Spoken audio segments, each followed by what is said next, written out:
బ్రహ్మశ్రీ సాధు సుబ్రహ్మణ్య శాస్త్రి గారి తిరుపతి శ్రీ వెంకటేశ్వర 9వ భాగం 8/10/24 భోగ శ్రీనివాసుడి గురించి చెప్తున్నారు. ఇప్పుడు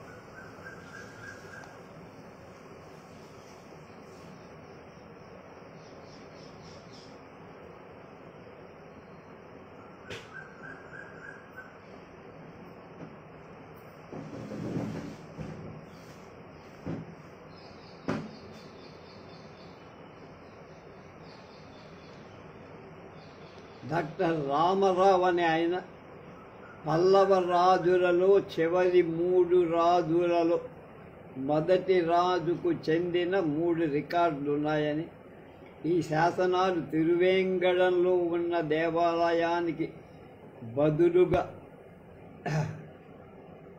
ఉన్న తిరువిలాన్కోయిల్ తిరువాన్కూరులో ఉందని ఉంటాయి. తిరువేంగడం రయ్యాన్ వెలువబడే వెంకటేశ్వర స్వామి ప్రసక్తి తిరుచానూరులో ఉన్న ప్రత్యామ్నాయ దేవాలయం ద్వారా 9వ శతాబ్ది నుండి తెలుస్తారు. తిరుమల దేవాలయంలో ఉన్న ఒక పురాతన శాసనంలో విజయాదిత్యుడనేటువంటి బాణ యువరాజు జన్మించినట్టుగా తెలుస్తుంది. విజయాదిత్యుడు 9వ శతాబ్దపు పూర్వ భాగానికి చెందిన రాజు. తిరుచానూరులో ఉన్న వెంకటేశ్వరుడికి దాన సమర్పణ చేశారు.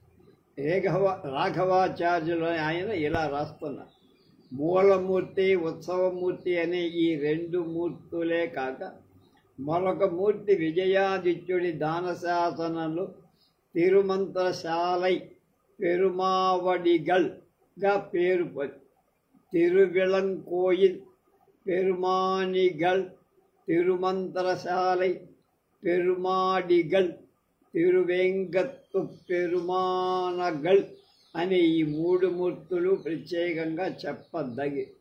మొదటి 2 మూర్తులు స్థానిక దేవతలు కాగా, 3వ మూర్తి తిరువేంగడం కొండపై స్వామిగా చెప్పబడి తిరుచోకినూర్ ఒక అనుబంధ దేవాలయాన్ని నిర్మించి తిరువేంగముడయ్యార్ను ప్రతిష్ఠించారు.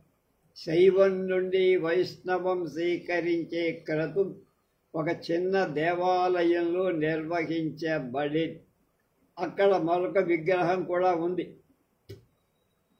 సన్నిధానంలో వైష్ణవం స్వీకరించే క్రతువు జరుపుతూ ఉండేవారు. డాక్టర్ రామారావు అదే పద్ధతిలో పై విషయాలు రాశారు. 8వ శతాబ్దంలో నాటికే తిరుచానూరు వైష్ణవ ప్రభావానికి లోనే. తిరుమలపై ఉన్న శ్రీ వెంకటేశ్వర స్వామి దేవాలయం అప్పటికే ప్రసిద్ధమైన చాలామంది భక్తులకు అది అందుబాటులో ఉండేది కాదు. తిరుచానూరులో వైష్ణవుడు తిరుమంత్రశాలైని ప్రారంభించి వైష్ణవులుగా జనాలను మార్చే ప్రయత్నం చేసేవారు. వేంగడం కొండపై ఉన్న వెంకటేశ్వర స్వామిని దర్శించేవారు, ముక్కులు చెల్లించేవారు. అలాగే తిరువిళంకోయిల్లో ఉన్న ప్రతి కృతిని, అంటే అలాంటిదే, దర్శించేవాడు. ప్రతి కృతినే తిరువేంగడదత్తు పెరుమాడిగల్ అని వ్యవహరించేవారు. శ్రీ వెంకటేశ్వర స్వామి ప్రతినిధిగా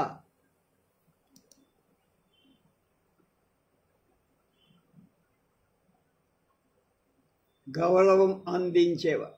విజయాదిత్యుడు బాణవంశానికి చెందిన రాజు. ఈ 3 మూర్తుల తిరువిళంకోయిల్ పెరుమానడిగల్ తిరుమంతిరశాలై పెరుమానడిగల్ తిరువేంగడత్తు పెరుమానడిగల్ ధూప నైవేద్యాలకు కావాల్సిన ఏర్పాట్లను భూదాన హిరణ్య దానాలతో కల్పించాడు. రాఘవాచార్యులు ఇంకా ఇలా అన్నారు, ఊహ చేశారు.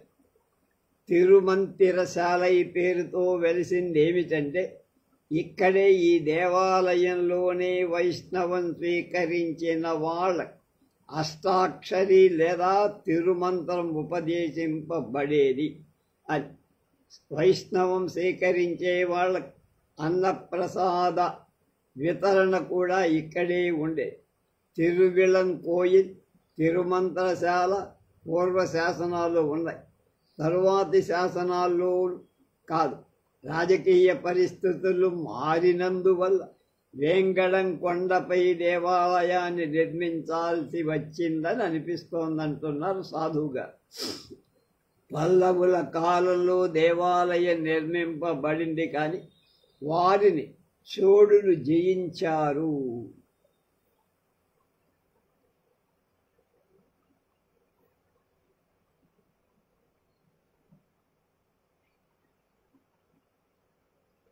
శైవానికి ప్రాబల్యం పెరిగింది. వేంగడం కొండపై ఉన్న దేవాలయానికి 10 మైళ్ళ దూరంలో తిరుచొకనూర్ దేవాలయం ఉండటం తృప్తిగా కనపడ. సరికదా శైవులతో కలహం ప్రాప్తించి వ్యయ ప్రయాసలకు దారితీస్తుంది.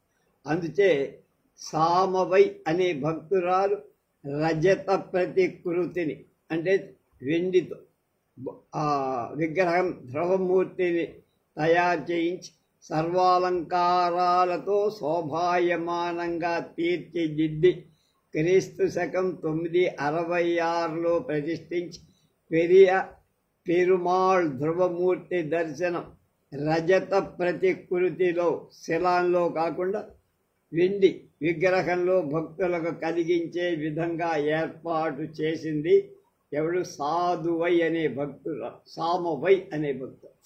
పల్లవరాజుల పతనం చెందిన తర్వాత చోళకాలంలో శైవం ప్రబలిపోయింది. వైష్ణవులకు తిరువేంగముడయ్యాన్ సేవ అతి ప్రధానం కనుక వాళ్ళు తిరుచొకనూరునున్న తిరువిళన్ కోయిల్ను క్రమంగా వదిలి తిరుమలైకి తమ కార్యక్రమాలు మార్చుకొని భక్తులకు ఇబ్బంది కలిగినా సరే తిరుచొకనూరులో ఉన్న పరాశరేశ్వర దేవాలయంలో శైవులతో వివాదాలకు దూరంగా ఉండాలని నిర్ణయించుకొని సమవాయి మణవాళ పెరుమాళ్ రజత ప్రతిమను తిరువేంగడం దేవాలయంలో ప్రతిష్ఠించటానికి అది కారణం అయి ఉండవచ్చు. అది క్రీస్తు శకం 966లో జరిగింది. ఇంకొక కారణం కూడా ఉండొచ్చని సాధు సుబ్రహ్మణ్య శాస్త్రి గారు ఊహించారు. తిరువిళంకోయిల్లో ఉన్న 3 విగ్రహాలు శ్రీ వెంకటేశ్వర స్వామి ప్రతికృతులే. అవి వైఖానస ఆగమానుసారంగా కాక పాంచరాత్రానుసారంగా ప్రతిష్ఠించి ఉండొచ్చు. అలా అయితే కొంతకాలం వైఖానసులకు పాంచరాత్రులకు భేదాలు కలిగి ఉండవచ్చు. వీటన్నిటికీ పరిష్కారంగా శ్రీ వైష్ణవ కార్యక్రమాలన్నిటికీ తిరుమలను కేంద్రంగా చేసుకోవాలని నిశ్చయించి ఉంది. తిరుమలలో ఉన్న మూల బేరం అంటే మూల విరాట్ విశాలంగా ఎత్తుగా ఉన్నందు అభిషేకం నిర్వహించటం కష్టంగా ఉంది. అందుకని తిరువేంగడముదియాన్ రజత ప్రతికృతి దాన్ని భోగ శ్రీనివాస స్వామి ప్రతిష్టతో ఈ ఇబ్బంది తొలగిపోయింది. కనుక మూల విరాట్టు కాక వెండికెరణ. కానీ భక్తుల యాత్ర కష్టమై క్రీస్తు శకం 966 కంటే ముందు భక్తులు కొండపై ఎక్కటానికి చేరటానికి తిరుచొక్కనూరు శ్రీ స్వామిని ప్రతికృతులను సేవించి కొండ కిందనే పూజించి వెళ్ళిపోతుంది. రజత ప్రకృతి తిరుమలకు చేరిన తరువాత భక్తులకు కొండ ఎక్కి దర్శనం చేసుకోవటం ఒక నియమమైపోయింది. మొదటి సంపుటంలోని 8-9 శాసనాల వల్ల క్రీస్తు శకం 835 తిరువేంగడంపై దేవాలయం ఉన్నదని, నిత్య దీపారాధన ఏర్పాటైందని తిరుచోకినూర్ చెందిన సుబ్బయ్యార్ ఆ దేవాలయానికి కార్యనిర్వాహకుడుగా ఉండేవాడని తెలుస్తుంది. పైన వివరించిన అభిప్రాయాలు నిరాధారమైనవి, కేవలం ఊహాకల్పి, వాస్తవాలకు విరుద్ధమైన. తిరుమల వెంకటేశ్వర దేవాలయంలో పంచబేరం పూర్తి కావటానికి అవసరమైన 4 ప్రతికృతులలో 2 ఎలా అక్కడికి చేరాయో వీరరాఘవాచార్యులు చెప్పరు. ఆయన సామవైరాణి సిద్ధం చేయి సమర్పించిన మలవాళ పెరుమాళ్ లేదా భోగ శ్రీనివాసం కొండపై ఒక లోయలో లభించినట్లుగా విశ్వసింపబడటంతో దేవేదికి ఉన్న ఉత్సవ విగ్రహం కూర్చి చెప్పాడే కానీ తిరుచానూరులో ఉన్న 3 విగ్రహాలు శ్రీ వైష్ణవుడు తమ కార్యకలాప తిరుమలకు మార్చుకున్న తరువాత ఏమైనాయో ఆయన అంటే రాఘవాచార్యులు చెప్పరు. తిరువిళం కోయిల్లో ఉన్న 3 విగ్రహాలు 2 స్థానిక దేవతలవి. ఒకటి మాత్రమే వెంకటేశ్వర ప్రతికృతి అని ఒక చోట రాసి మరొక చోట తిరువిళ కోయిల్ పెరుమాళ్, తిరుమంత్రకాళై పెరుమాళ్, తిరువేంగడత్తు పెరుమానదిగల్ సైతం తిరుమలపై ఉన్న స్వామి ప్రతికృతులే అని ఇంకొక రాయడం తన అభిప్రాయాన్ని తానే ఖండించుకున్నట్టుగా రాఘవాచార్యులు విరుద్ధంగా. కనుక ఆ కాలంలో ఇప్పటి రవాణా సౌకర్యాలేవి లేని రోజులు కనుక ఎడ్ల బండి తప్ప వేరే సాధన లేన ప్రమాదభరితమైన కాలంలో తిరుమల యాత్ర చేయదలుచుకున్నవాడు పూర్వాపరాలను ప్రయాణంలో కలగనున్న కష్టాలను బేరీజు వేసుకొని తమ శక్తి సరిపోతుందో లేదో తెలుసుకొని ప్రాణాపాయం కూడా ఉన్న యాత్ర చెయ్యటానికి సిద్ధపడేవారు. అలా తీర్థయాత్రకు ఉపక్రమించిన భక్తులు తిరుచానూరు దాకా వచ్చి అంటే మంగాప అక్కడికి ప్రతికృతులను మాత్రం దర్శించి తిరిగి వెళ్తారా? ఆ పని ఎవడు చెయ్యరు. కనుక ఇంతటి శ్రమ కోర్చి కష్ట నష్టాలకు సుదీర్ఘ ప్రయాణం చేసినవారు మరొక 10 మైళ్ళు కాలినడకన వెళ్లకుండా వెనక్కి తిరుగుతారా? ఆయన ఎలా రాశారు. వెంకటేశ్వర స్వామి మూల బేరాన్ని దర్శనం చేసుకోకుండా కేవలం భోగ శ్రీనివాసమూర్తిని చూసి వెళుతారా? అవివేకమది. కనుక రాఘవాచార్యుల అభిప్రాయం ఆమోదయోగ్యం కాదంటున్నారు సాధువారు అంటే సాధు సుబ్రహ్మణ్య శాస్త్రి. తిరుచానూరులో ఉన్న ప్రతికృతులను కూడా భక్తులు దర్శించేవారు. దారిలో ఉన్న దేవాలయాలు దర్శించి పూజాధికారులు చేసినట్టే తిరుచానూరు ప్రతికృతులు దర్శించేవాళ్ళు. కానీ వాటిని దర్శించి వెంకటేశ్వర స్వామి దర్శనం తిరుమల మీద చేయకుండా వెళ్ళేవాళ్ళంటో అది సబబు కాదన్న. తిరుచుకూరు దేవదానంగా ఉండటం రాజకీయంగా పరిపాలన దేవాలయ వ్యవహారాలు నిర్వహిస్తూ ఉంది. నిత్య నైవేద్యాల అవసరమైన సామగ్రిని భండార్ నుంచి అంటే గోడౌన్ నుంచి పంపే ఇక్కడే ప్రభుత్వాధికారి ఆ ప్రాంత పాలకుడు ప్రభుత్వ భవనంలో తిరుచకనూర్ సభ చేస్తేవారు. పాలకుడు కూడా పరాశరేశ్వర దేవాలయ ప్రాంగణం తిరుచుకనూర్లో సభ ఏర్పాటు చేసి వ్యవహారాలు చర్చించారు. తిరుచక్కనూరులో పూర్వ శాసనాలు ఇప్పటికీ ఉన్నాయి. రాఘవాచార్యులే తిరుచక్కనూరుకి చెందిన సుబ్బయ్యర్ వ్యవహారాలను చక్కబెట్టి బాధ్యత కలిగి ఉండేవాడని ఆయనే రాశారు. డాక్టర్ రామారావు అభిప్రాయపడ్డా తిరుచానూరులో తిరువిధం కోయిల్ ఎక్కడ ఉండవదో గుర్తించి చెప్పడం అప్పుడు సాధ్యం కాదు. దీనికి చెందిన శాసనాలు ఎక్కువగా వాహన మంటపంలో పద్మావతి దేవాలయ పడికావలి గోపుర శిలాఫలకాలపై లభించడం వల్ల పద్మావతి దేవాలయం ప్రాకారంలో ఉన్న 3 దేవాలయాల స్థలంలో తిరువళల్ కోయిల్ ఉండేదని భావించదు. అది జీర్ణమైన తరువాత ఆ దేవాలయానికి చెందిన కలశాలతో ఈ 3 దేవాలయాలు నిర్మించబడి ఉండొచ్చు. మొదటి సంపుటిలో 7వ సంఖ్యా శాసనం ఒకటి, అది విరిగి ఉంది. దానిలో గ్రామ పరిపాలనలో వచ్చిన ఆదాయాన్ని తిరువికి ఉపయోగించవచ్చని ఉంది. తిరువి అంటే తిరువిళన్ కోయిల్లోని పదం కావాలి. అట్లా అయితే తిరుకోవిళల్ కోయిల్ శకం సంవత్సరం 820 నాటికి, అంటే క్రీస్తు శకం 890 నాటికే ఉన్నది అన్నారు. ఈ విరిగిన శాసనం శక సంవత్సరం 820కి చెందింది కాబట్టి ఆ దేవాలయంలో ప్రతిష్ఠింపబడిన దైవ ప్రసక్తి లేదు. 13వ శతాబ్దం 2వ పాదం నాటి వరకు ఈ దేవాలయం గూర్చిన ప్రసక్తి ఎక్కడా కలప. 3వ రాజరాజు చోళుడు రాజ్యానికి వచ్చిన 19వ సంవత్సరం, అంటే క్రీస్తు శకం 1235 వరకు ఏ ప్రసక్తి కనపడదెక్కడ. ఈ కాలంలో తిరుచానూరులో ఉన్న అళగియ పెరుమాళ్ ప్రసక్తి వస్తుంది. ఇది శాసనం 34లో ఉంది.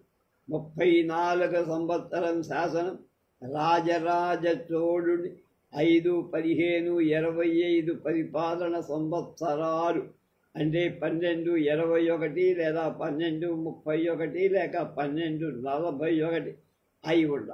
3వ రాజరాజు రాజ్యకాలాన్ని సూచిస్తూ ఈ దేవాలయానికి భూదానం చేసినట్టు.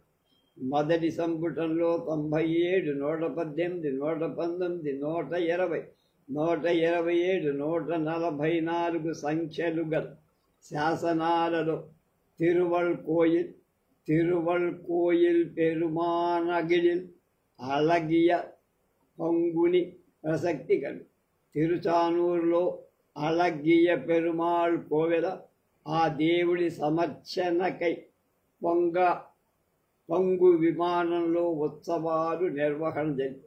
దానికై నియతమైన సుంకం, అంటే రేట్ కూడా ఉండే, ఆ దేవుడికి చెల్లించడం మొదలైన విషయాలు అందులో.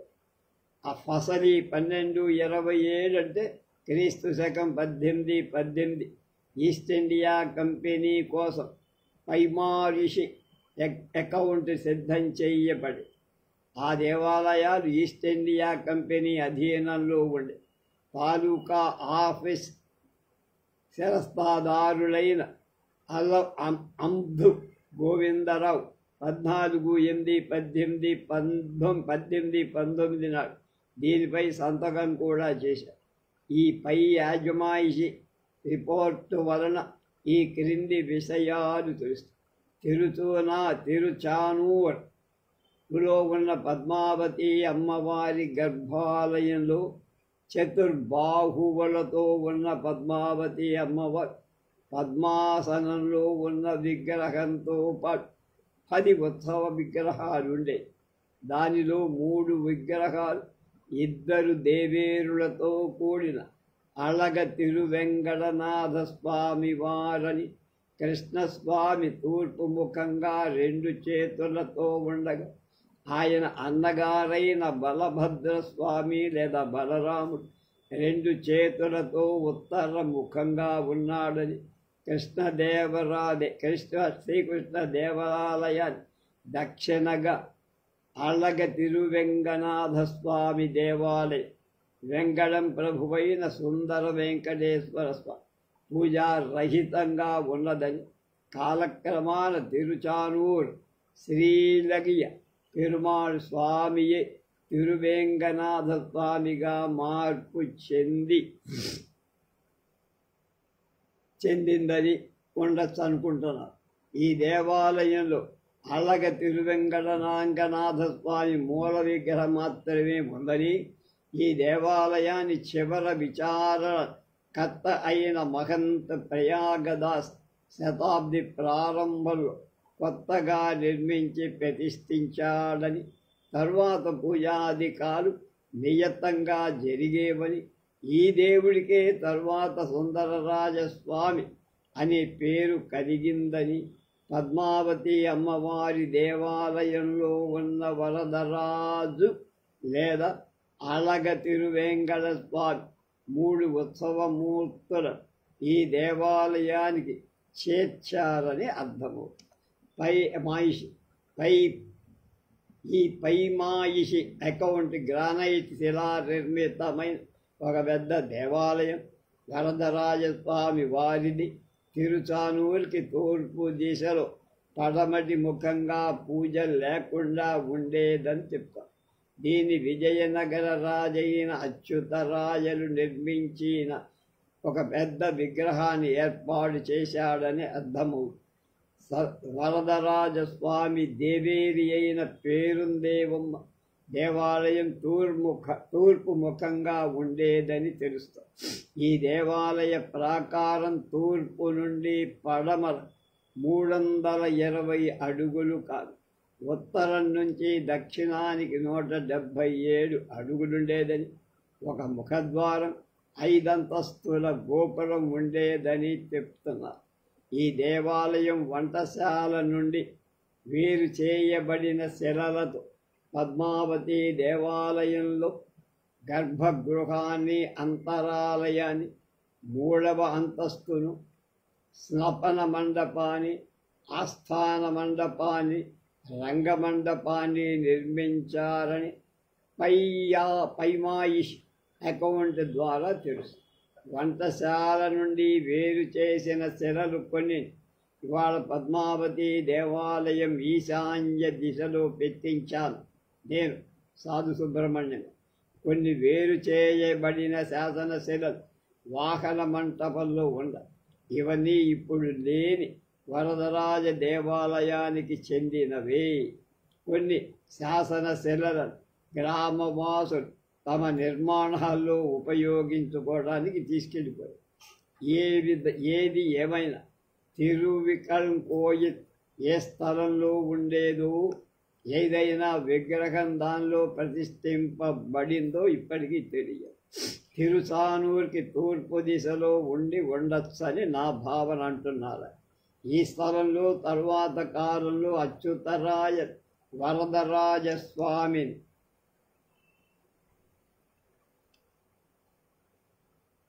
ఆలయాన్ని నిర్మించి ఉంది. అది దేవాలయ స్థలం కావటంతో యోగ్యమైందని భావించి ఉంది. ప్రస్తుతం కనిపిస్తున్న పద్మావతి దేవాలయం, కృష్ణ దేవాలయం, అలగ తిరువేంకటనాథ దేవాలయం ఎప్పుడు నిర్మించాయో మనకి స్పష్టంగా ఆ అకౌంట్లో లేదు. కృష్ణ దేవాలయాన్ని మొదట నిర్మించి ఉంటారు. అది స్థలం మధ్యలో ఉంది కనుక దీనికి ఎదురుగా గోపురం ఉంది. కృష్ణ దేవాలయం ఉత్తర దిశలో తరువాత కాలంలో పద్మావతి దేవాలయం నిర్మించి ఉంటారు.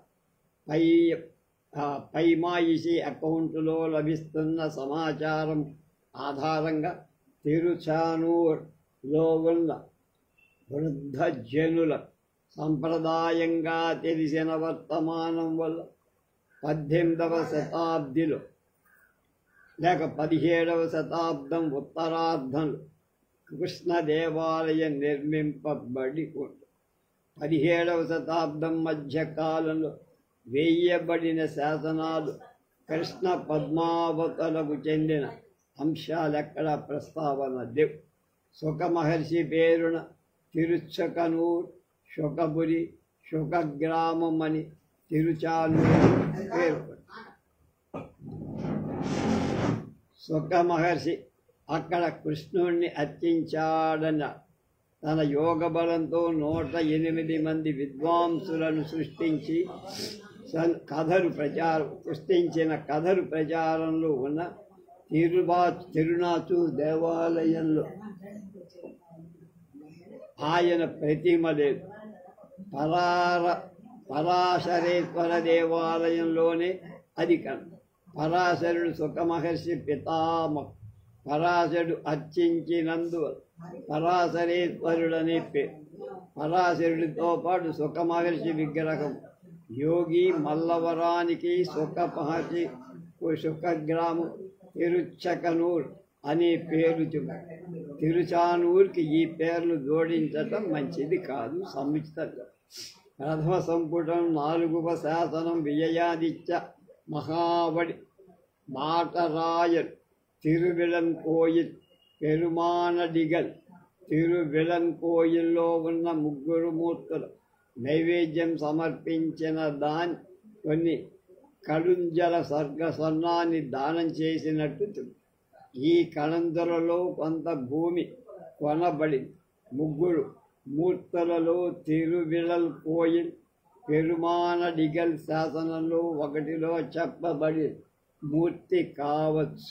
ఈ మూర్తికే నిత్య దీపారాధన ఊళ్ళ పెరుమాల్ ఏర్పాటు చేసి శాసనం 4 వల్ల వానరాజు నైవేద్యం ఏర్పాటు చేసినట్టు తెలుసు. ఇక 2వ మూర్తి తిరువంతిరకాల పెరుమానడిగల్ ఉత్సవ ప్రారంభ సమయాదులు సమర్పించటానికి ఉద్దేశింపబడి ఉండొచ్చు. 3వ మూర్తి ప్రధానమైన శ్రీ వెంకటేశ్వర స్వామి. 1-4 శాసనాల్లో తిరువిళల్ కోయిల్ పెరుమానడిగల్ ఉద్దేశించబడిందో చెప్పరు. 3కి కలిపి బాణరాయలు నైవేద్యాన్ని ఏర్పాటు చేసినందు 3 మూర్తులు ఒకే చోట వెంకటేశ్వర స్వామి గర్భాలయంలో ఉండి. మొదటి 2 మూర్తులు పరిమాణంలో చిన్నవైనందు ఇతర ప్రదేశాలకి అవసరాన్ని బట్టి తీసుకుపోయబడి. విజయాదిత్యుడు పల్లవరాజైన విజయదంతి విక్రమవర్మ సామంతు బాణరాజుకు చెందిన శాసనాలు 3-4 రికార్డులలో విజయాదిత్యుని పేరు కనపడు. ఆ శాసనాలు విరిగిపోయినందున విరిగి లుప్తమైన భాగాల్లో ఉండొచ్చు, లేకపోతే కనుక 9వ శతాబ్దం మొదటి భాగంలో వెంకటేశ్వర స్వామి గర్భాలయంలో మూర్ల విరాట్తో పాటు ఈ 3 మూర్తులు ఉన్నట్టు అర్థమవుతుంది. మొదటిది క్రీస్తు శకం 614 సామవై ప్రతిష్ఠించిన రజత ప్రకృతి మలవాళ్ళ పెరుమాల్, మలయాళప్ప అంటారు.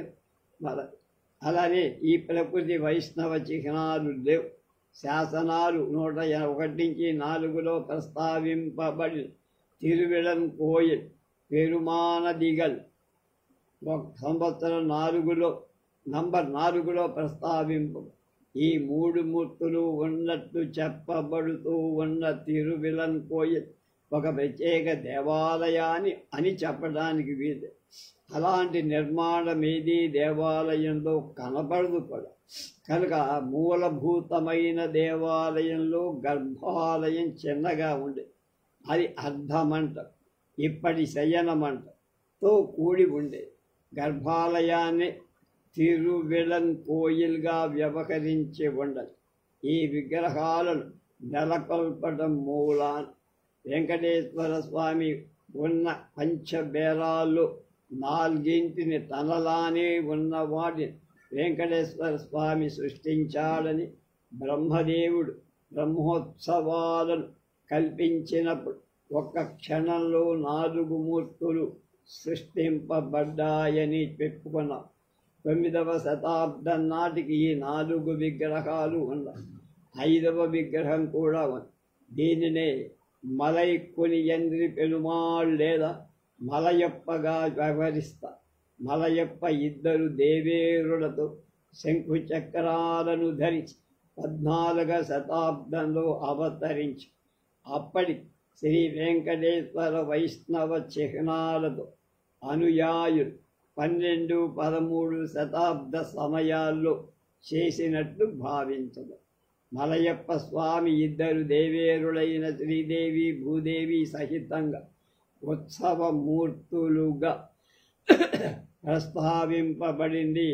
ప్రథమ సంపుటం శాసనం 10-104. ఇది శ్రీ రంగనాథ యాదవ దేవరాయని రాజ్యానికి వచ్చిన 3వ సంవత్సరానికి చెందింది. అంటే 1330. ఆ శాసనంలో నాచ్యార్తో కూర్చొని ఉండగా అని ఉంది. విరిగిపోయిన భాగంలో మలయప్ప పేరు.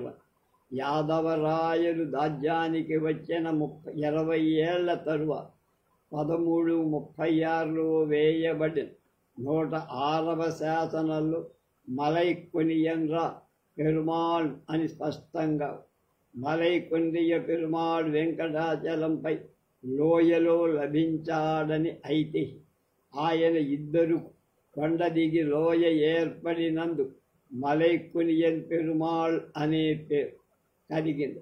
వెంకటాచలాన్ని అలంకరించినందు మలైకు నియనింద్ర పెరుమాళ్గా వ్యవహారం.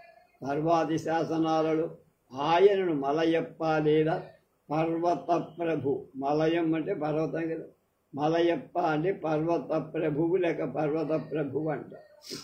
దేవేరులో మలయప్ప 14వ శతాబ్దంలో ప్రవేశించే వరకు